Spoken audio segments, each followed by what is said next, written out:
예, 언제나처럼 신율의 뉴스 정면 승부, 오늘 하루 정치 뉴스 알아보고 분석해보는 뉴스 인앤아웃으로부터 시작을 할 텐데요. 오늘도 저도 좋아하고 여러분이 좋아한다라고 생각이 되는 YTN의 이우영 아나운서 함께하겠습니다. 어서 오십시오. 안녕하십니까? 예. 이우영입니다. 오늘 저한테 굉장히 고마운 생각이 많이 들죠. 네, 뭐 상표를 밝힐 수는 없으나 예. 네, 앵커께서 1층에 정말 운 없게 이우영 아나운서를 만나가지고 네. 커피까지 제가 사주는 불상사가 네. 있었습니다. 제가 다분히 의도를 갖고 저는 커피를 마시러 간다라고 그래서 그 얘기를 하신 거구나. 아니요. 인지 알았네. 네. 그리고 저 덕분에 1층에 온 김영민 아나운서까지 네, 같이 커피를 덤태기를 썼죠. 그렇습니다. 아니 근데 좀 아껴 먹지 벌써 다 먹었어요. 앵커님이 주신 사랑만큼이나 아낌없이 제 몸으로 흡수하고 나 있습니다. 같으면은 조금 아껴 먹었을 텐데. 네. 나 아껴 먹는 거 보세요. 나 물까지 다 먹잖아요. 원래 남이 뭔가를 사주거나 네. 혹은 이제 차려주거나 했을 때 남김없이 먹는 것이 예. 그건 예의죠. 그렇습니다. 네. 네. 근데 좀 천천히 먹지. 네. 참. 자, 참 그 얘기해야죠. 샵 0945로 여러분이 의견 보내주시면 저희가 언제든지 여러분의 의견을 방송 중에 반영을 하겠습니다. 샵 0945, 우물정 0945로 여러분 의견 보내주십시오. 짧은 문자 50원, 긴 문자 100원입니다. 자, 오늘 어떤 얘기부터 얘기를 해볼까요? 네, 첫 번째 소식은 갤럽 여론조사부터 한번 다뤄보도록 하겠습니다. 한국갤럽 지난달 28일부터 30일 전국 만 18세 이상 1,009명을 대상으로 조사를 했는데요. 윤석열 대통령 직무수행 긍정평가 응답이 32%, 부정평가가 60%를 기록을 했습니다. 긍정평가는 11월 2주차가 36, 3주차 34, 4주차 33%로 내린 뒤에 이번 조사에서 또 내려서 3주 연속 떨어졌고요. 긍정평가 이후로는 외교가 42%로 가장 높았습니다. 부정평가의 경우에는 경제, 민생, 물가가 가장 높은 퍼센티지 21%를 차지했습니다. 자, 지역별로 보면 대구, 경북에서만 긍정평가가 55%로 부정평가를 앞섰고요. 나머지 지역 서울, 인천, 경기, 대전, 세종, 충청, 광주, 전라, 부울경 등에서는 부정평가가 앞섰습니다. 연령별로도 보면 60대와 70대 이상에서는 긍정평가가 더 많았으나 18세에서 29세, 30대, 40대, 50대에서는 부정평가가 우세한 모습을 나타냈고요. 정당 지지도를 보면 국민의힘이 33, 더불어민주당 34%를 기록을 했습니다. 정의당은 3%로 나왔고요. 무당층은 29%로 조사가 됐습니다. 자, 그리고 이번에는 역대 대통령 공과 과 이 인식조사 결과가 있었는데 가장 잘한 일이 많은 대통령으로 노무현 전 대통령이 꼽혔고요. 가장 잘못한 일이 많은 대통령으로는 전두환 전 대통령이 각각 꼽혔습니다. 이승만 초대 대통령부터 최규하, 윤보선 전 대통령을 제외한 가운데 10명의 전직 대통령 중 잘한 일이 많다는 답변으로 노무현 전 대통령이 60%를 기록을 했고요. 70% 아니에요? 70%. 네. 네, 정정하겠습니다. 네. 노무현 전 대통령 70%, 김대중 전 대통령 68%, 박정희 전 대통령 61%로 기록이 됐고요.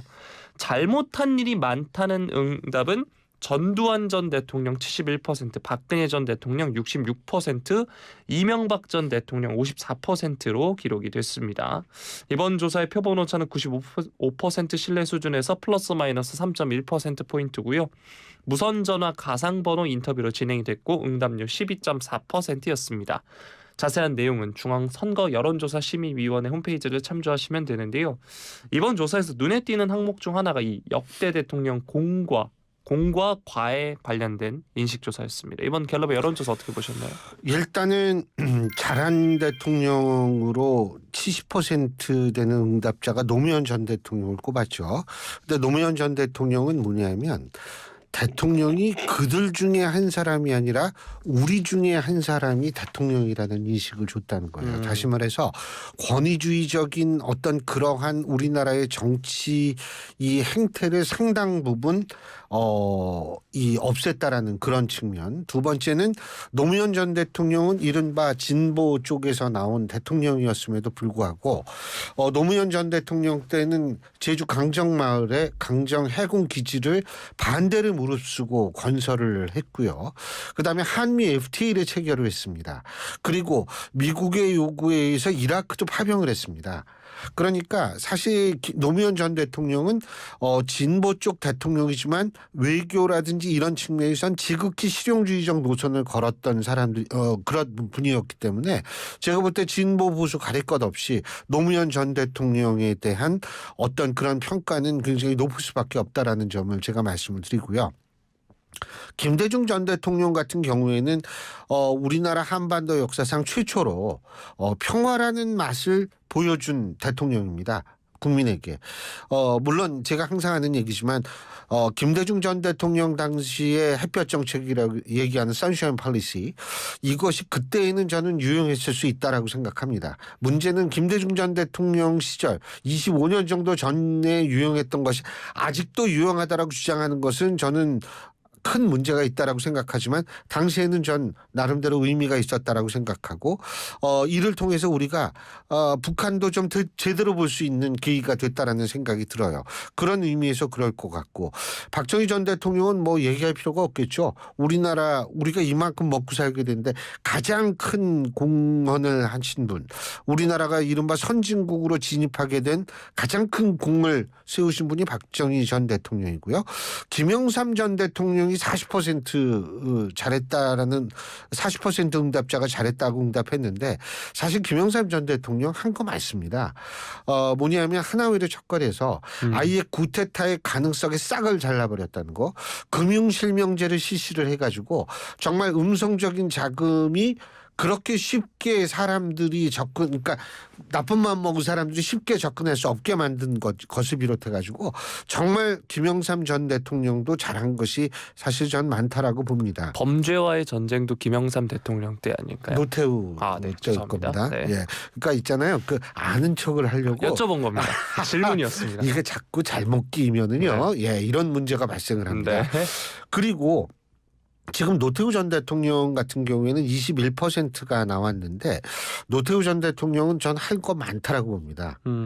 이분은 비록 구테타 세력이었지만 어쨌든 직선으로 뽑힌 대통령이었죠. 근데 이 노태우 전 대통령이 했을 때 이른바 북방 정책 있죠. 그때 당시에 동유럽 국가들이 있었고 정말 소련이 있었고 중공이 있었을 당시인데 그때 당시에 그런 국가들하고 차례로 국교를 수립함으로써 사실은 한반도의 위기를 굉장히 낮췄다라는 것. 그리고 지금 뭐 9.19 합의 뭐 자꾸 얘기를 하잖아요. 네. 9.19 합의의 근본적인 틀은 언제 있냐면 노태우 정권 시절인 1991년 12월에 남북 기본 합의서를 이게 남북 기본 합의서가 남북 간에 있어서의 모든 합의의 기초가 되는 거거든요. 이것도 노태우 대통령이 한 거거든요. 그렇기 때문에 노태우 대통령에 대한 평가도 좀 달라져야 된다라고 봅니다. 자, 그리고 뭐 잘못한 일이 많다. 전두환 씨는 뭐 당연히 제일 높아야죠. 근데 제일 높고 뭐 이 사람에 대해서는 전 할 얘기가 없고 박근혜 전 대통령이 이제 더 잘못한 일이 많다라고 꼽혔는데 이 박근혜 전 대통령 같은 경우에 저는 사실 뭐냐면 이 우리나라 그러니까 모든 나라의 유권자들이요 자신의 정치 행위를 반성하지는 않습니다. 합리화시키는 경향이 되게 강해요. 근데 박근혜 전 대통령에 대한 탄핵 그 무렵에 촛불 시위, 촛불 집회에 나갔던 사람들 중에는 보수층 유권자들이 상당히 많았거든요. 이분들은 자신의 정치 행위를 합리화를 시키는 경향이 강하지 반성은 안 하거든요. 그러니까 당연히 박근혜 전 대통령에 대한 평가가 아직까지는 굉장히 박하게 나올 수밖에 없다. 이런 측면을 제가 말씀을 드리겠고요. 뭐 대충 이렇습니다. 근데 어쨌든 제가 볼 때는 뭐 나름대로 의미를 부여할 수 있는 여론조사가 아니었나 이런 생각이 들고 한 가지만 더 얘기한다면 문재인 전 대통령에 대한 긍정평가보다 부정평가가 오차범위 밖으로 높다라는 것도 상당히 좀 우리가 눈여겨볼 필요가 있지 않을까 이런 생각을 합니다. 네. 자, 다음 소식 한번 살펴보도록 하겠습니다. 윤석열 대통령 오늘 이동관 방송통신위원장의 사표 수리를 했습니다. 더불어민주당이 오늘 오후 3시 국회 본회의에서 이 위원장 탄핵안 표결을 밀어붙인다는 방침이었는데 윤석열 대통령이 이 위원장의 사의를 수리를 하면서 탄핵 소추 안건은 자동 폐기될 전망인데요. 윤 대통령 이제 오늘 사의를 수용을 했습니다. 지난 8월 28일에 이 위원장이 취임을 했고 95일 만에 물러나게 된 건데요. 어제 저녁에 자진 사퇴 뜻을 밝혔다고 합니다. 지난 8월에 취임했던 이 위원장 MBC 대주주 방송문화진흥회 또 KBS 이사진 교체 작업에 돌입을 하고 방송통신심의위원회와 가짜뉴스 단속에도 속도를 냈습니다. 이외에도 뉴스타파, 김만배, 신앙림 인터뷰를 인용 보도한 방송사의 시정명령 등의 처분을 내리고 YTN 민영화 승인 심사를 하는 등 방송계 개편에 속도를 내왔는데요. 하지만 민주당은 이 위원장이 방통위 의결 절차를 위법하게 운영을 하고 언론의 자유, 방송의 자유를 침해, 위축하는 헌법 및 법률 위반 행위를 반복하고 있다면서 탄핵소추안을 발의를 했습니다. 오늘 본회의에서 이 표결을 강행할 예정이었고요. 민주당이 국회에서 수적 우위를 점하고 있는 만큼 통과가 유력시 됐습니다. 만약에 이게 의결이 됐으면 헌법재판소 판단이 내려지기까지 최장 180일간 업무가 정지될 수 있는데요. 현재 방통위가 이 위원장 그리고 이상인 방통위원 2인 체제로 운영이 되고 있는데 탄핵소추안이 통과가 된다면 방통위는 사실상 기능이 정지될 수가 있던 거죠. 그러나 이 위원장이 탄핵소추안 표결에 앞서서 사의를 표명하고 윤 대통령이 이를 수리를 하면서 탄핵소추안 역시 자동 폐기 소순을 밟게 됐습니다. 방통위원장을 다시 지명하고 국회 청문회를 거쳐서 임명하기까지 시간이 필요하지만 기능 정지는 막을 수 있게 됐다. 이렇게 이야기가 나오고 있는데요. 이동관 위원장이 탄핵 표결을 앞두고 사의를 표명했고 윤 대통령이 이를 수리하면서 자동 폐기된 탄핵소추 안건입니다. 이 소식 뉴스인 부탁드리겠습니다. 일단은 정부로서는 당연히 그렇게 되죠. 지난번에 이상민 장관 탄핵소추안을 통과시켜서 이상민 장관이 한동안 업무를 볼 수가 없는 상황이었었고 그 사이에 수위 문제도 있었고 여러 가지가 있었죠. 자, 이번에 방송통신위원장이 또 탄핵에 돌입하게 되면 방통위 기능이 정지될 수밖에 없어요. 그런데 중요한 거는 이제 민주당 쪽에서는 그 정지되지 않도록 뭐 나름대로 대책을 세워야 한다라고 얘기를 하는데 어떤 대책인지 저는 아직까지 들어본 적이 없습니다. 문제는 뭐냐면 지금 이렇게 많이 진짜 이동관 위원장한테 이제 전 위원장이죠. 사표가 수리됐으니까 전 위원장에게 탄핵을 만일 탄핵 소추안을 발의하고 이거를 통과시켜서 헌법재판소의 결정을 기다리게 된다면 문제가 발생하는 게 그 사이에요. 복수의 지상파 방송들 KBS ETV도 포함이 될 거예요. 이 재승인을 하는데 재승인을 못하게 돼서 문제는 뭐냐면 방송을 안 하든지 만약 그 방송을 계속하게 되면 불법 방송을 하게 되는 그런 모양새가 되거든요. 그렇기 때문에 이제 이런 것들도 사실은 국가의 가장 중요한 기능들이 부분적으로 마비됐음을 보여주는 건데 정부로서는 그것을 방치하면 오히려 이거는 무책임한다는 얘기를 들을 소지가 굉장히 높아요. 그러니까 이동관 전 방송통신위원장도 그런 부분에 대해서 굉장히 생각을 많이 했을 거고 정부도 이걸 수리하는 이유는 제가 볼 땐 전적으로 그런 측면이 있지 않을까라는 생각이 들어요. 일각에서는 YTN의 매각 문제라든지 뭐 이런 연합뉴스 TV에 있어서의 어떤 그 대주주 이런 문제도 얘기를 하는데 사실은 이동관 전 위원장이 이거는 일단 보류를 시켰거든요. 그렇기 때문에 이 문제보다도 더 중요한 것은 재승인을 어떻게 할 건가. 이 문제였었는데 어쨌든 이 문제가 약간 아슬아슬하긴 하지만 불법 방송을 하게 되는 상황을 피하게 됐다. 이렇게 볼 수가 있겠죠. 네. 자, 이번에는 이에 대한 민주당의 반응 한번 살펴보도록 하겠습니다. 더불어민주당 이재명 대표는 이동관 위원장의 사의 표명에 대해 결국 이동관 아바타를 내세워서 끝내 방송 장악을 하겠다는 의도인 것 같은데 이해하기 조금 어렵다 이렇게 말을 했고요. 이렇게 꼼수로 하는 것은 옳지 않다라면서 비판을 했습니다. 이 대표는 꼼수를 쓸 줄은 잘 몰랐다라고 하면서 사실 전혀 예상하기 어려운 조금 비정상적인 국정수행 형태라도 예상 못했다는 것은 사실이다라고 언급을 했는데요. 법과 원칙에 어긋나는 비정상적 행태에 대해서는 가능한 모든 방법을 찾아서 책임을 묻고 방지할 수 있도록 노력하겠다라고 강조를 했습니다. 사실 민주당이 앞서서도 말씀드렸지만 탄핵안을 오늘 국회 본회의에서 처리할 예정이었는데 이 사의 표명으로 변수가 생긴 검사 거죠. 2명에 대한 탄핵 소추안은 처리가 됐습니다. 네, 맞습니다. 민주당은 이동관 위원장의 사의에 대해 꼼수라고 비판을 하고 있는데요. 민주당의 주장에 대해서는 어떻게 보시죠? 아니 뭐 꼼수다 이런 얘기를 떠나가지고 예. 아니 지금 이제 사실은 뭐냐면 이동관 전 방송통신위원장이 위법한 행위를 했는지 안 했는지 그건 제가 판단할 입장이 아니에요. 만일 정말 이분이 위법한 행위를 했다라고 민주당 측이 생각을 한다면 끝까지 고소고발하면 되는 거예요. 지금도 예. 본인이 그만뒀다 그래서 고소고발해가지고 한번 법적인 심판을 받아보게 하면 되는 문제입니다. 그런데 지금처럼 이게 꼼수다 이럴 줄은 몰랐다 아바타를 내세울 것이다 이런 식으로 얘기를 한다라는 거는 자칫하면 이게 탄핵이 목적이었나? 라는 생각을 들 수 있는 그런 오해를 받을 수 있는 그런 언급이거든요.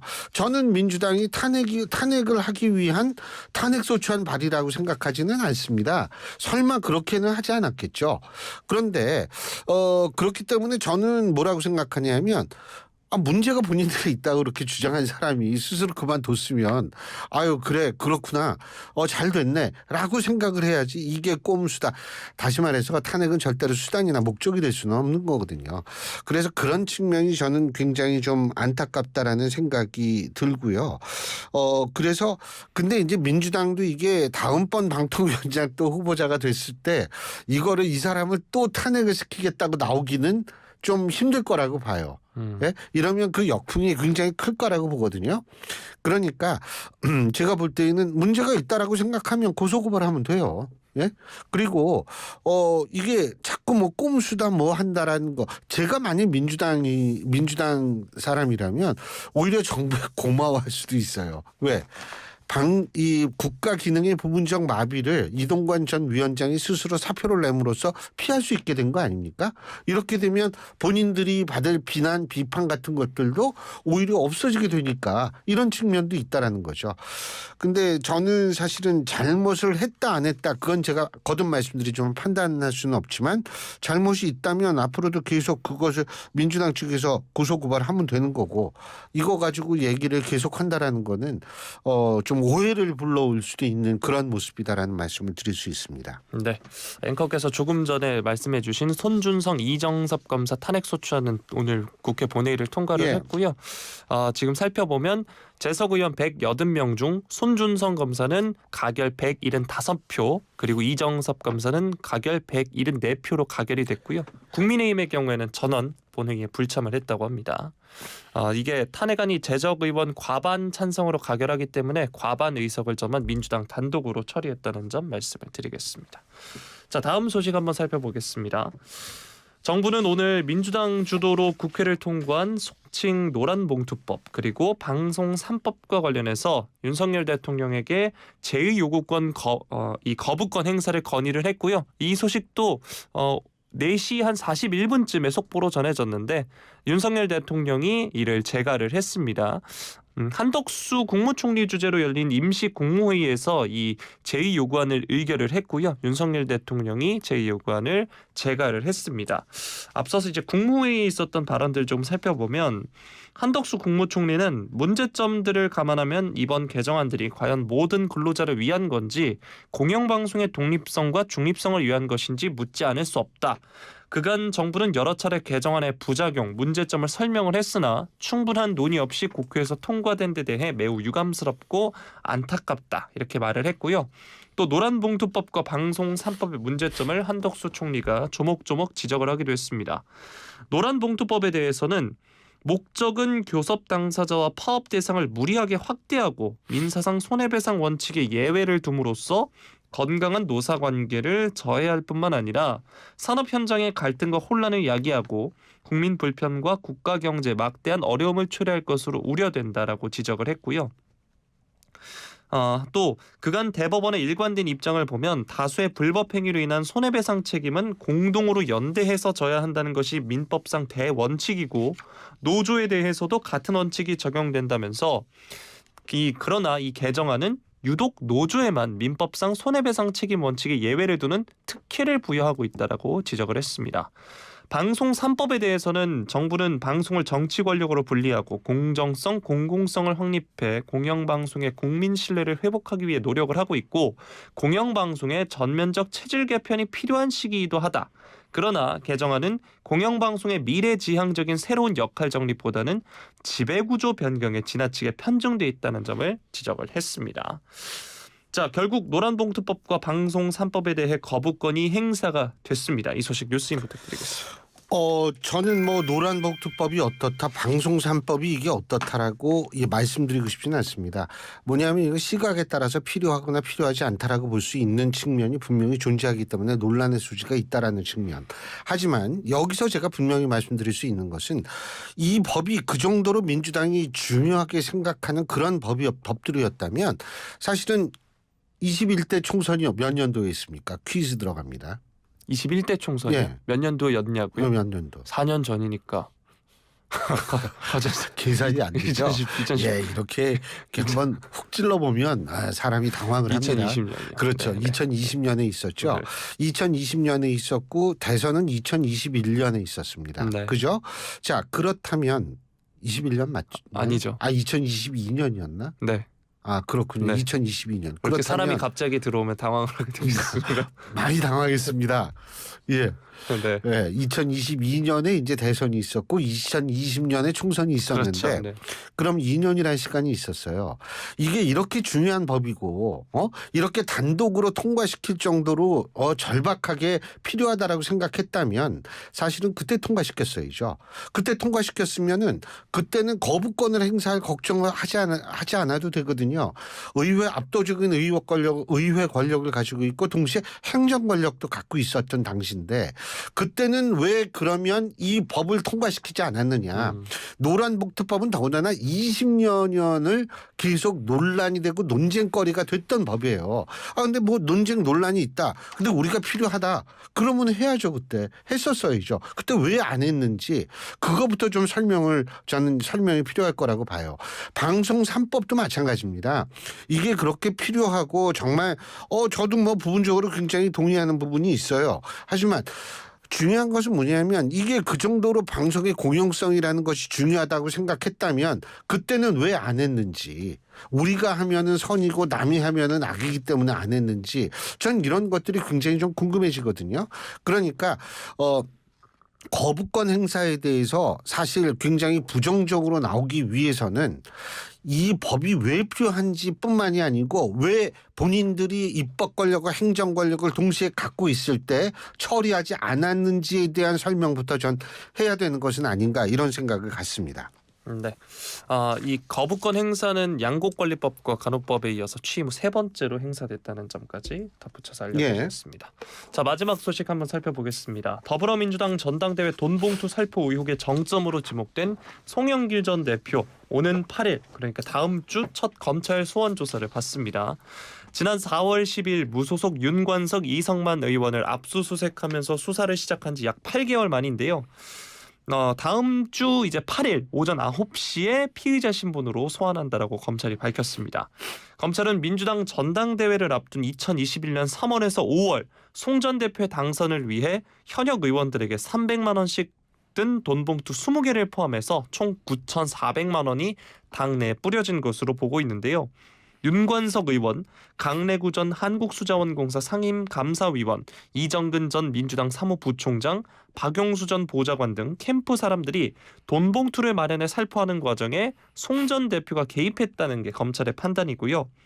또 외곽 후원 조직인 평화와 먹고 사는 문제 연구소 이른바 먹사연을 통해 불법 정치 자금을 조달했다는 의혹도 송 전 대표가 현재 받고 있습니다.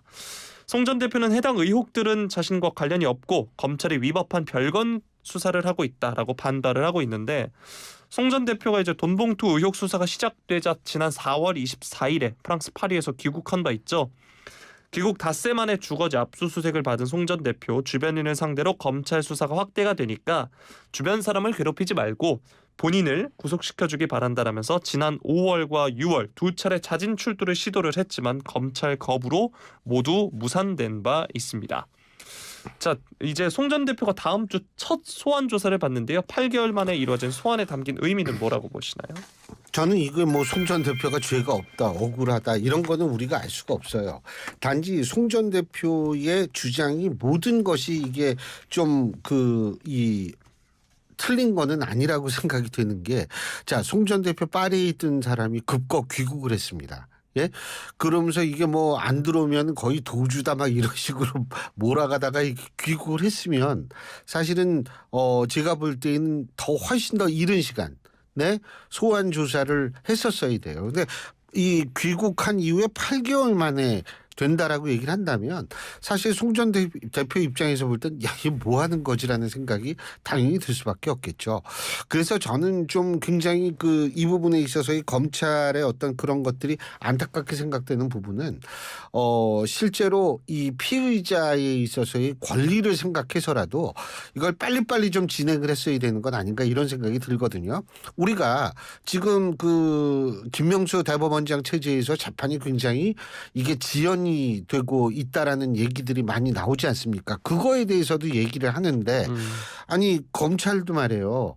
이거를 좀 빨리빨리 진행을 해가지고 물론 뭐 사정이 있을 수는 있지만 아니 그러니까 파리에서 막 큰일 난 것처럼 해가지고 사람이 왔는데 이거 뭐 8개월 동안 부르지 않았다. 저는 이거가 사실 송영길 전 대표의 입장에서 볼 때에는 쉽게 납득하기는 좀 힘든 사안이 아닐까 이런 생각을 해가지고 저는 앞으로는 좀 이런 상황은 없었으면 좋겠다는 생각을 합니다. 여기까지 하죠. 네. 예, 우리 1층에서 만나지 맙시다. 의원이라도. 네. 1층에서 만나지 맙시다. 싫습니다. 의원이라도. 자주 봤으면 좋겠습니다. 네. 예, 지금까지 YTN의 이우영 아나운서였습니다. 고맙습니다.